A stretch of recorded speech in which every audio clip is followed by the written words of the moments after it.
I have lived. I have been living. Кантип айырмалайбыз?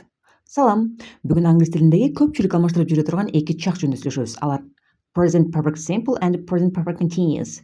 Present perfect simple have, has and past participle. Кыймыл аракет иш бүткөн болот мында, бирок маанилүүсү албетте жыйынтык. Жыйынтыкка келиш керек. Мисалы үчүн I've cleaned the house. Үйдү тазалап бүттүм. Жыйынтыгында эмне болду? Үй таза болуп калды. Present perfect continuous have, has been этишке ing мүчөсү уланат. Кыймыл аракет же иш азыр эле бүттү же дагы эле уланып жатат. Мында маанилүүсү канча убакыттан бери аткарылып жатканы, Мисалы үчүн I've been cleaning the house for 2 hours. Үйдү 2 сааттан бери тазалап жатам. Келгиле эми айырмасын көрөлү. I've read the book. Китепти окудум, окуп бүттүм. I've been reading the book. Китепти окуп жатам, бүтө элекмин. Процесс жүрүп жатат. Англис тилинде экөөндө тең жардамчы have, has деген этиштер бар, ошондуктан формасы окшош. Бирок present perfect мында натыйжага басым коюлат. Ал эми present perfect continuous иштин жүрүшүнө басым коюлат.